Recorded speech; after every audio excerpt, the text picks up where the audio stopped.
일상에서 자주 남는 게 없다라는 말을 들을 때가 있습니다. 어디에서 주로 이런 말들이 사용됩니까? 바로 장사하는 시장에서 우리가 이야기를 들을 수 있습니다.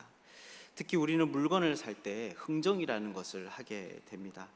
주인은 미리 상대방이 어느 정도 물건값을 깎을 것을 예상하고 조금 더 비싸게 부르고, 또 사는 사람들의 입장에서는 주인이 그렇다는 것을 미리 알고 또 조금 더 그 값을 깎으려고 하는 것이죠.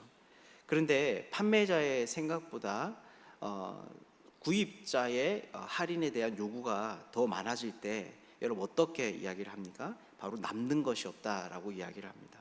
자신도 물건을 떼어다가 파는 중간에 마진을 챙겨야 하는 입장인데, 이렇게 팔면 이익이 없으니 차라리 팔지 않는 것과 다름이 없다라는 말이죠.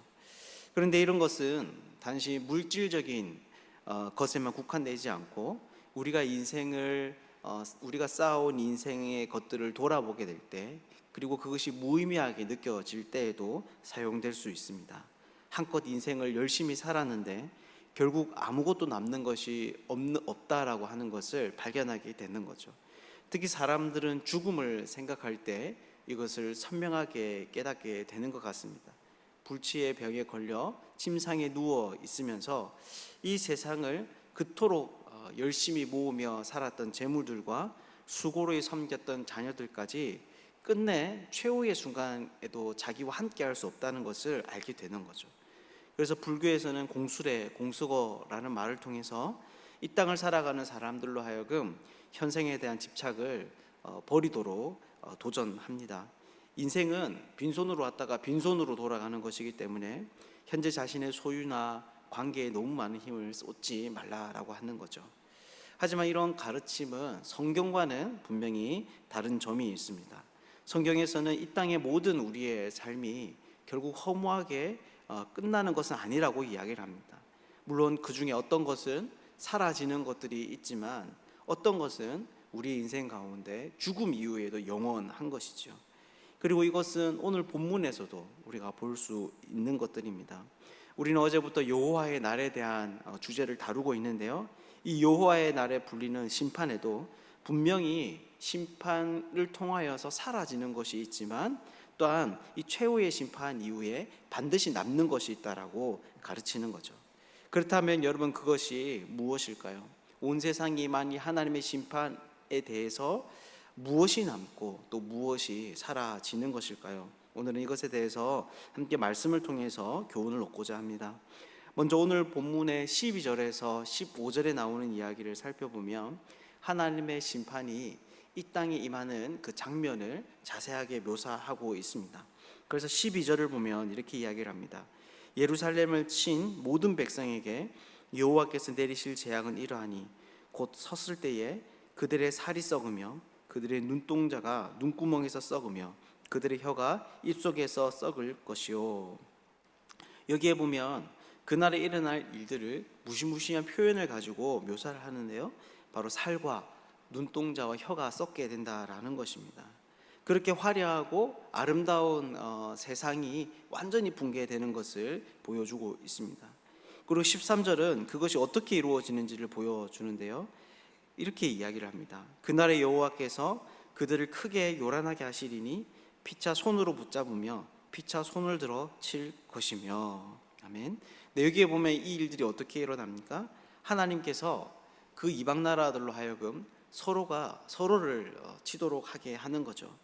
즉 이방인들은 결국 서로를 대적함으로 말미암아 자멸하게 된다라는 것입니다. 뿐만 아니라 14절 15절도 보면 유다가 그들을 공격한다라고 말을 하고 있습니다. 그래서 이 이방인들의 금과 은과 의복들은 다 빼앗기게 되고 짐승들마저도 재앙에 의해서 멸절을 당하게 됩니다. 즉 이러한 여호와의 날에는 우리가 의지했던 육체와 재물, 권력과 삶의 모든 기반들이 다 사라지는 것이죠. 서론에서 말씀드렸던 것처럼 남는 것이 없다라고 하는 말이 심판날에는 고스란히 드러나게 된다라는 것입니다. 그런데 이러한 과정 중에도 분명히 남는 것이 있습니다. 모든 것이 다 사라지는 것 같은 이 상황 속에 하나님께서 남기시는 것이 있는 거죠. 그것이 무엇입니까? 이에 대해서 16절을 보면 이렇게 이야기를 합니다. 예루살렘을 치러 왔던 이방 나라들 중에 남은 자가 해마다 올라와서 그 왕 만군의 여호와께 경배하며 초막절을 지킬 것이라. 아멘. 여기에 보면 뭐가 남는다라고 이야기를 합니까? 바로 이방 나라들 중에서 하나님이 치시는 그 대적들 중에서도 소수의 사람들이 살아남게 될 것이다라고 합니다. 즉 여호와의 날에는 이스라엘 사람들만 남겨지는 것이 아니라 이방 민족들 중에서도 하나님이 선택하신, 그래서 구원받은 사람들이 있다라고 하는 것이죠. 그래서 이들을 보면 해마다 예루살렘의 초막절에 올라온다라고 이야기를 합니다. 이 초막절은 출애굽 이후에 가나안 땅에 들어가고 나서도 그들을 인도하신 하나님의 은혜에 대해서 기념하며 감사하는 그런 절기입니다. 또한 특히 이때는 추수가 행해지는 시기이므로 그 추수에 대한 감사의 의미도 담겨져 있습니다. 그래서 이스라엘에는 이 절기를 가장 큰 기념일로 지켜졌는데 말 그대로 축제의 장이었습니다. 그런데 이날에 바로 그렇게 살아남은 열방들이, 이방 민족들이 함께 예배에 참여하게 된다라고 하는 것이죠. 즉 여호와의 날 이후에 남는 것은 뭐냐? 모든 것이 다 사라지는 것 같더라도 하나님을 예배하는 사람들은 결국에 남게 된다라는 것입니다. 이것은 그들에게 지워진 억지스러운 의무가 아니었습니다. 그날이 되면 하나님의 살아계심을 열방도 인정하지 않을 수가 없게 되는데요. 그래서 18절을 보면 이렇게 이야기합니다. 만일 애굽 족속이 올라오지 아니할 때에는 비내림이 있지 아니하리니 여호와께서 초막절을 지키러 올라오지 아니하는 이방 나라들의 사람을 치시는 재앙을 그에게 내리실 것이라. 아멘. 이것이 무슨 말입니까? 바로 하나님을 거역하는 세력들 중에 가장 큰 족속인 애굽들마저도 만약 하나님을 예배하지 않는다면 비내림을 얻지 못하게 될 것이다 라고 이야기를 하는 거죠. 즉 하나님을 예배하는 이 일은 이 세상뿐만이 아니라 이후의 세상에서는 더욱더 온 세상이 지지하고 증거를 얻게 되는 일이 될 것이다 라는 것입니다. 뿐만 아니라 이런 여호와의 날이 만들어내는 또 다른 한 가지의 결과가 있습니다. 이것에 대해서 20절은 이렇게 말합니다. 그날에는 말 방울에까지 여호와께 성결이라 기록될 것이라. 여호와의 전에 있는 모든 솥이 제단 앞 주발과 다름이 없을 것이니. 아멘. 여기에 보면 그날에는 말 방울에까지 여호와께 성결이라 기록될 것이라 라고 이야기를 합니다. 여기에서 말은 전쟁을 상징하는, 그래서 사람들을 죽음과 파괴에 이르게 하는 어떤 부정적인 의미를 가지고 있는 동물입니다. 그런데 거기에 그 말에다가 다는 방울에 뭐가 기록되어져 있냐면 여호와께 성결이라고 하는 이 단어가 기록되어 있습니다. 그런데 이 말은 어떤 단어이냐면 대제사장의 의복의 차림 중에 하나로서 그게 이마에다가 쓰여지는 글이 바로 이것이었습니다. 즉 가장 구별되어 거룩하다고 불려지는 대제사장을 나타내는 표시가 바로 부정하다고 여겨지는 그 말에다가 쓰여지는 것이죠. 그래서 이것은 여호와의 날 이후에 하나님의 거룩함이 우리의 모든 일상에까지 퍼져나게 될 것을 의미합니다. 그래서 그 이후에도 보면 여호와의 전에 있는 모든 솥이 제단 앞 주발과 다름이 없을 것이다 라고 말합니다.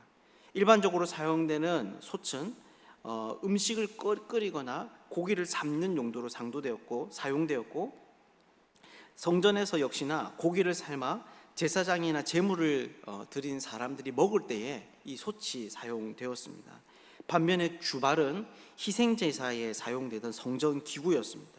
특히 희생제물의 피를 담아서 사용되는 것으로 알려져 있는데요. 그래서 이것은 금이나 은 같은 귀한 금속으로 제조가 되었습니다. 그러니까 이 말이 의미하는 바가 뭐냐면 우리 일상에서 사용하는 그 그릇들도 바로 성전에서 하나님께 드려지는 기물과 같은 그런 거룩성을 지니게 된다라는 것입니다. 그러니 이것이 무슨 말이겠습니까? 바로 여호와의 날이 만들어내는 또 다른 결과 중에 하나는 뭐냐면 하나님 나라의 완성이다라는 것입니다. 그날에는 예배와 일상, 성전과 가정, 거룩한 것과 속된 것의 구분이 사라지고 모든 삶의 영역이, 이 세상에 있는 모든 삶의 영역이 성전과 같이 하나님의 임재가 나타나게 되는 거룩한 곳이 될 것이다 라는 것이죠. 그래서 21절을 보면 이렇게 이야기합니다. 예루살렘과 유다의 모든 솥이 만군의 여호와의 성물이 될 것인즉 제사 드리는 자가 와서 이 솥을 가져다가 그것으로 고기를 삶으리라. 그날에는 만군의 여호와의 전에 가나안 사람이 다시 있지 아니하리라. 근데 일반 솥도 바로 여호와의 솥으로 성물로 사용되는 것이죠. 그리고 여호와의 전에 가나안 사람이 다시 있지 않다라고 이야기하는데, 이때 가나안 사람들은 우상을 숭배하며 하나님께 불순종하는 사람들입니다. 즉 이렇게 바뀌어진 세상 가운데서는 하나님을 대적하는 사람들이 없이 온전한 거룩함이 드러나게 될 것이다 라는 것이죠. 말씀을 맺겠습니다. 이렇게 오늘 본문은 여호와의 날이 남기는 것이 무엇인지에 대해서 이야기를 해줍니다. 여호와의 날은 진정한 하나님의 백성들을 남기게 됩니다. 이스라엘은 물론이거니와 이방인 중에서도 하나님의 선택받은 백성들은 남은 자로 살아남아 하나님을 예배하게 되는 것이죠. 또한 이 날은 온 세상을 하나님의 성전으로 만듭니다. 우리의 직장과 일터, 가정과 이 세상이 우리와 관계된 모든 것들이 다 성결하게 되어 하나님의 성전이 되는 것이죠. 사랑하는 여러분, 그렇다면 이것이 의미하는 바가 무엇이겠습니까? 결국 우리의 삶에도 무엇이 남고 무엇이 사라진다라는 것입니다. 사라지는 것은 우리가 이 세상을 살아가며 붙드는 바로 세상 권세와 재물과 육체적인 영광입니다. 세상에서 말하는 것처럼 우리의 모든 유무용의 소유와 관계 같은 것들이 다 사라지게 되는 것이지요. 반면에 사라지지 않는 것은 무엇입니까? 바로 하나님을 향한 거룩과 예배입니다. 즉 여호와의 날로 인하여 온 세상이 멸망하게 되더라도 이 하나님을 향한 성도들의 예배와 거룩함은 영원하다라고 하는 것이죠. 이것은 우리 지금의 삶도 마찬가지입니다. 우리의 인생에도 사라지는 것이 있고 영원한 것이 있습니다. 우리가 오늘 이 사실을 깊이 생각할 수 있으면 좋겠습니다. 그래서 오늘 하루도 거룩하게 힘쓰는 자들, 하나님 앞에 예배하는 것에 마음을 쓰는 사람들이 되면 좋겠습니다. 이 자리에 있는 우리 모두가 사라질 것에 마음을 두는 것이 아니라 사라지지 않을 것이 무엇인지를 깊이 생각하고 정말 힘을 쏟아야 하는 곳에 힘과 마음을 쏟을 수 있는 복된 사람들 되시기를 주님의 이름으로 축복합니다.